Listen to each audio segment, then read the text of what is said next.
Hi అండి. Welcome to సంతోష వంటలు ఛానల్. ఇక్కడ చూస్తున్నారు కదా! ఈరోజు చాలా పర్ఫెక్ట్‌గా కాకరకాయ పులుసు ఎలా చేసుకోవాలో ఈ వీడియోలో చూపిస్తానండి. ఇలా చేసుకుంటే కాకరకాయ అనేది చేదెక్కువగా లేకుండా చాలా చాలా టేస్టీగా ఉంటుందండి. ఇప్పుడు మనం ఈ కాకరకాయకి కావాల్సిన పదార్థాలు చూసామండి. ఇక్కడ ఒక 2 ఉల్లిగడ్డలు ఇలా కట్ చేసుకున్నాము. 3 పచ్చిమిర్చి ఇలా కట్ చేసుకున్నాము. 3 కరివేపాకు రెమ్మలు, కొద్దిగా కొత్తిమీర. ఇది ఒక పావు కేజీ కాకరకాయల్ని ఇలా చిన్న ముక్కలుగా కట్ చేసుకున్నామండి. ఇక్కడ చూసారా, ముక్కలనేవి ఈ విధంగా ఉండాలి. అప్పుడు మనం కాకరకాయ తిన్నా చాలా చాలా టేస్టీగా ఉంటుంది. మరి ఎక్కువగా చేదు లేకుండా. ఇక్కడ ఒక హాఫ్ కప్ వరకి చింతపండు రసాన్ని ఇలా తీసుకున్నామండి. ఇది ఒక హాఫ్ కప్ అయితే సరిపోతుంది దీంట్లోకి. ఇప్పుడు మనం ప్రాసెస్ అనేది చూద్దాం. దీనికోసం ముందుగా గ్యాస్ పైన కడాయి పెట్టేసి ఒక 2 టేబుల్ స్పూన్స్ వరకు ఆయిల్ అనేది వేసుకోవాలండి. ఈ ఆయిల్ వేడయిన తర్వాత ఒక హాఫ్ టీ స్పూన్ వరకు ఆవాలు, ఒక 1 టీ స్పూన్ వరకు జీలకర్ర అనేది వేసుకోవాలండి. ఇప్పుడు మనం కట్ చేసి పెట్టుకున్న పచ్చిమిర్చిని వేసుకుందాం.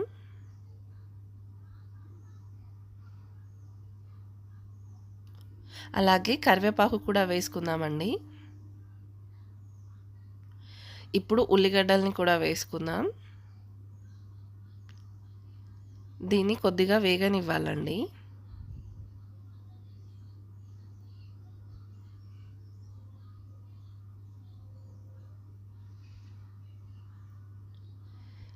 దీన్ని ఇలా కలుపుకొని మూత పెట్టేసుకొని కొద్దిసేపటి దాకా వేగనివ్వాలి. ఇక్కడ చూస్తున్నారు కదా, ఉల్లిగడ్డలన్నీ ఇలా వేగిపోయిన తర్వాత మనం కట్ చేసి పెట్టుకున్న కాకరకాయ ముక్కల్ని వేసి దాన్ని కూడా మంచిగా వేయించుకోవాలండి.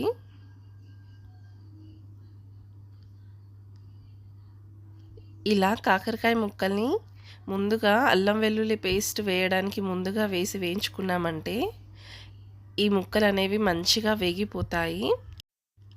చాలా చాలా టేస్టీగా ఉంటాయండి. అలాగే కింద కూడా అంటిపోకుండా గిన్నెకి చాలా చాలా పర్ఫెక్ట్గా కాకరకాయ అనేది మంచిగా ఫ్రై అవుతుందండి. ఇప్పుడు మనం దీంట్లోకి ఒక 1 టీ స్పూన్ సాల్ట్ అనేది వేసి ఈ కాకరకాయ పచ్చితనం అంతా పోయేంత వరకు మంచిగా ఫ్రై చేసుకోవాలండి ఈ ఆయిల్లో. ఇలా కలుపుకొని మూత పెట్టుకొని ఉడికించుకుందామండి.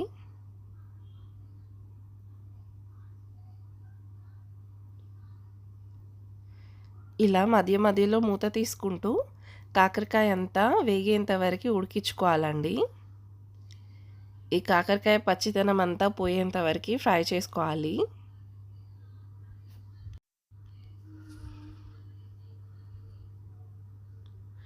ఇక్కడ చూసారా, కాకరకాయ పచ్చితనం అంతా మంచిగా పోయి ఇలా పర్ఫెక్ట్గా ఫ్రై అయిందండి.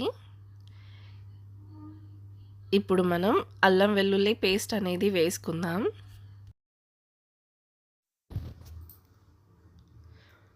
ఇక్కడ 1 టీ స్పూన్ వరకు అల్లం వెల్లుల్లి పేస్ట్ వేసుకుంటున్నాము.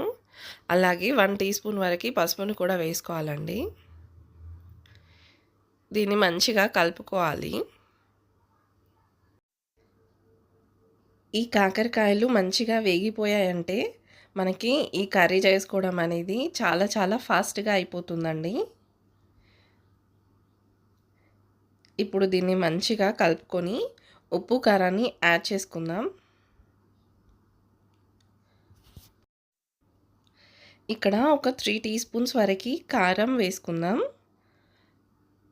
అలాగే 1 టీ స్పూన్ వరకు సాల్ట్ అనేది వేసుకుందామండి.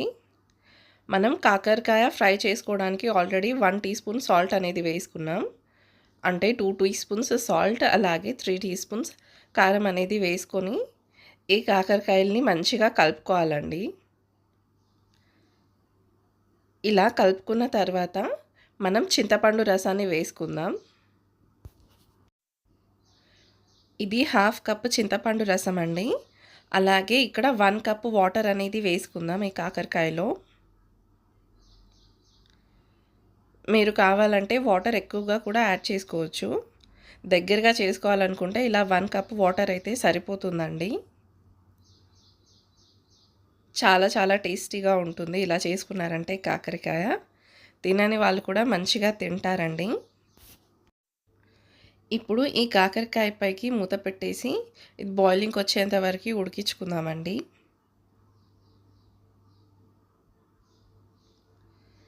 ఇలా బాయిలింగ్‌కి వచ్చిన తర్వాత మనం ఒక హాఫ్ టీ స్పూన్ వరకు జీలకర్ర మెంతుల పొడిని వేసుకుందామండి.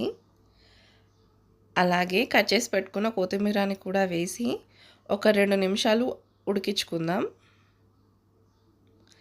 ఈ కర్రీ అనేది ఆల్మోస్ట్ అయిపోయిందండి. ఇలా కొత్తిమీరని కూడా మంచిగా కలుపుకొని ఒక 2, 3 నిమిషాలు ఉడికించుకోవాలి. ఇలా ఒక 2 నిమిషాల తర్వాత మనం దించుకునే ముందు ఒక పావు టీ స్పూన్ వరకు గరం మసాలా అనేది యాడ్ చేసుకుందామండి. మరి ఎక్కువగా కాకుండా ఇలా మూత పెట్టేసి ఇంకొక 2 నిమిషాలు ఉడికించుకున్నామంటే చాలా చాలా టేస్టీగా ఉండే కాకరకాయ పులుసు అనేది రెడీ అండి మనకి.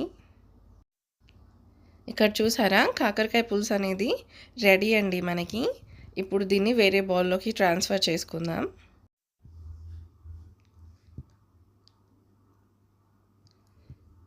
ఇలా ఒకసారి చేసుకొని చూడండి.